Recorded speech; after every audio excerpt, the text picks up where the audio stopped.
और विश्व की जिन्होंने उत्पत्ति की है। कहने का तात्पर्य हम सबको किसने बनाया है? बोलो, हम कौन सी फैक्ट्री से निर्मित होकर के आए? बताओ ना जरा। क्यों जी? टाटा की बिरला की? नहीं, हम जिस फैक्ट्री से ये माल आया है, ये कृष्ण की फैक्ट्री का बना हुआ माल है। कौन सी फैक्ट्री का? हम सबके ऊपर कृष्ण की सील लगी हुई है। किसकी? अरे ये गौरव होने चाहिए भाई। हाथ ऊंचे करके कहें हमको कृष्ण ने बनाया। किसने बनाया है? कृष्ण ने बनाया। आप एरे गहरे नत्थु कहरे की संतति नहीं हो, समझे आप? जितने लोग यहाँ बैठे हैं, हम सबका निर्माता एक ही है। कौन है? श्री कृष्णाय वयम् नुमः सच्चिदानंद रूपाय विश्वोत्पत्त्यादि। जो विश्व के चराचर जगत को जिसने बनाया। और ध्यान से सुनो, चाहे यहाँ कोई 100 किलो का आदमी बैठा, सर्वत्र समान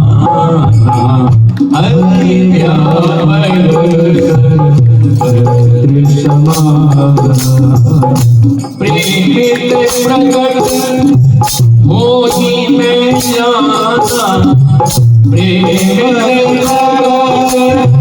मोही में जाना, व्यापक सर्वत्र समान,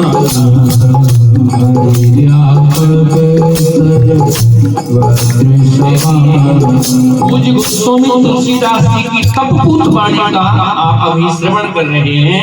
हरि व्यापक सर्वत्र, बोलो ना जरा जोर से, हरि व्यापक सर्वत्र समाना, मतलब परमात्मा समान रूप से चींटी से लेकर के हाथी तक में विराजमान है। समान रूप से मतलब किसी में ना 100 ग्राम कम है, ना 100 ग्राम अधिक है। बोलो। और हम सब उसी की संतान हैं। हम सबको उसी एक परमात्मा ने बनाया है, जिसका रूप कैसा है? कि सच्चिदानंद रूप है। वो सच्चित और आनंद का रूप है। ध्यान से सुनो, हमारा जो धर्म है ना प्रिय सज्जनों, यहां ध्यान रखो, हमारा ये जो धर्म है, ये हंसता हुआ धर्म है। कैसा धर्म है? जोर से बोलो जरा। ये मरे गड़े लोगों का धर्म नहीं है, समझे ना? मरे गड़े लोगों के धर्म की चर्चा नहीं हो रही है, ये हंसता हुआ धर्म है। कैसा धर्म है? हमारा पिता परम पिता कृष्ण कह रहा है, प्रत्येक परिस्थिति में जैसे मैं हंसता हूं, ऐसे ही तुम प्रत्येक परिस्थिति में प्रसन्न रहो। क्यों जी? थाली में आज सब्जी कम है तो तुम उदास हो गए, हद हो गई बात। क्यों? अरे थाली में चाहे नमक रोटी मिले, चाहे 4 सब्जी रोटी मिले, हमेशा प्रसन्न रहो। ध्यान से सुनो, जो हमेशा प्रसन्न रहता है ना, उसको कोई रोग अटैक नहीं करता, कोई रोग अटैक नहीं करता। और तुम अप्रसन्न रहो अभी से, कल से रोग पकड़ लेंगे तुम्हारी खोपड़ी। और ऐसी गर्दन मत गोपाल दूसरो ना कोई, जाके सिर मोर मुकुट मेरो पति सोई, मेरे तो बोलो, आप भी बोलो ना, गिरधर गोपाल दूसरो ना। आगे कह रही है, तात मात भ्रात बंधु आपनो ना कोई।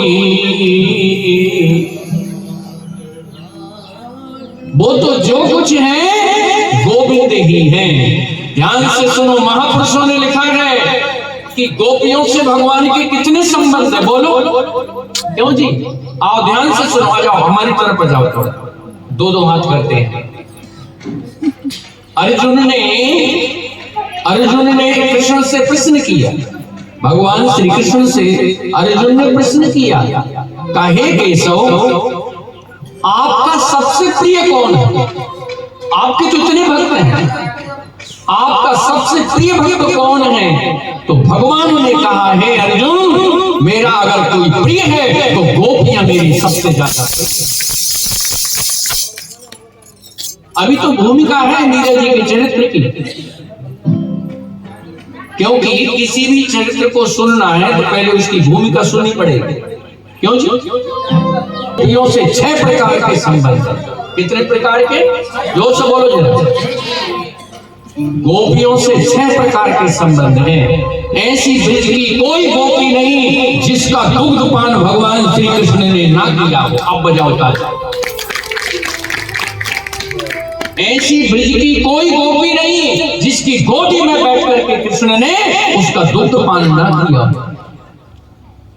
ऐसी ब्रज की कोई गाय नहीं जिसका दुग्धपान कृष्ण ने बछड़ा बन करके ना किया हो। बोलो। और एक पद सुनते हैं हमारे ब्रज के भक्तों का, जो हम ब्रज की रज बन जाती तो निसंग हो आली हरि के अंगन बहु लग जाती। और फिर भगवान ने ब्रज रज का भक्षण किया। एक दिन यशोदा ने लाठी उठा ली। अरे उल्लू, क्या कहा? तेरा दिमाग ठीक है कि नहीं? मिट्टी भी कोई खाने की वस्तु है? बोलो। अपने यहां कोई माखन घी दही दूध की कमी है जो मिट्टी भक्षण कर रहा है? कृष्ण ने कहा ठीक है, आज ना खाने दे। क्या कहा? आज बेशक तुम मत खाने दो, मगर मैया मैं एक दिन मिट्टी जरूर खाऊंगा। और अभी तो मैं सिर्फ थोड़ी खाता, मगर अब तुमने रोक दिया ना, मैं अधिक खाऊंगा। और अधिक मिट्टी कब खाई? जब ब्रह्मा जी ने भगवान के बछड़ों का, गायों का अपहरण कर लिया तो भगवान लाखों गौओं के रूप में कृष्ण ही परिणत हो गए। तो आप बताइए, जब गौओं ने और बछड़ों ने घास खाया होगा तो मिट्टी भी खाई होगी कि नहीं खाई होगी? बोलो। तो कृष्ण ने कहा मैया ठीक है, आज तू मिट्टी नहीं खाने दे रही है, मैं लाट में खाऊंगा, थोक में खाऊंगा। बोलो। Dash dash dash dash. क्यों जी? अभी तू थोड़ी सी मिट्टी खाने से रोकती है? कृष्ण से कितने संबंध हैं गोपियों के? बोलो। आप समझते हो वो सिर्फ उनके पति हैं? गोपियां उनकी मां भी हैं, उनकी गुरु भी हैं, उनकी शिष्य भी हैं। तो कृष्ण भगवान ने कहा, हे अर्जुन, हे पार्थ, अगर मुझको सबसे अधिक कोई प्रिय है तो वो गोपियां मुझको सबसे अधिक प्रिय है। गोपियां थाली में जब भोजन करती हैं तो अपने लिए भोजन नहीं करती हैं, वो कृष्ण के लिए ही भोजन करती हैं। वो स्नान करती हैं तो कृष्ण के लिए करती हैं, गोबर थापती हैं तो कृष्ण के लिए थापती हैं, बच्चों का पालन पोषण करती हैं तो कृष्ण के लिए करती हैं। उनका संपूर्ण जीवन कृष्णमय है।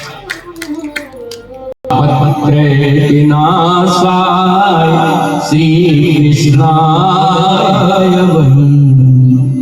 हम उन कृष्ण को नमस्कार कर रहे हैं, उन भगवान श्री कृष्ण को हम प्रणाम कर रहे हैं समवेत रूप से, जिन्होंने चराचर जगत का निर्माण किया है।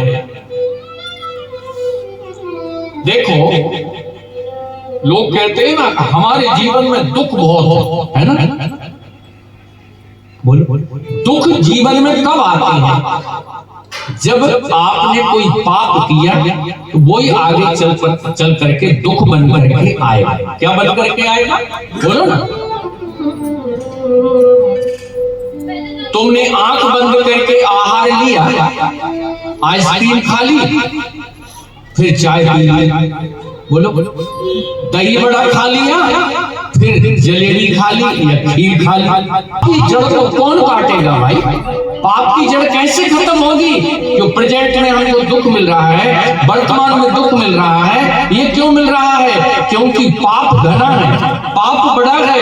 तो पाप को मिटाने की सामर्थ्य इस धरती पर और किसी उपाय में नहीं है, न तपस्या में है, से खत्म हो जाता है। जब पाप ही नहीं रहेगा तो जीवन में ताप कैसे हो? तो जड़ को ही काटो ना। क्यों जी? बोलो। तो जड़, पाप की जड़ तभी समाप्त होगी जब ईमानदारी से भगवान श्री हरि के शरणागत होकर के, आश्रित होकर के, प्रणत होकर के और भगवान के मंगल में पवित्र पावन नाम का सतत स्मरण आप करोगे तो आपके और हमारे जीवन में कोई पाप रहेगा ही नहीं। और एक बात और विनम्रता से कहूंगा, पाप इस जन्म में नहीं मिटाया तो कब कौन से जन्म के लिए लाद करके ले जा रहे हैं, ये भी तो सोचो। क्यों फिर कौन से जन्म की तैयारी करके जा रहे हैं हम, जब इसी जन्म में इतने दुख हैं और अगर हम पाप की गठरी बांध करके ले गए तो अब बताइए हमारे कितने जन्म और खराब होंगे।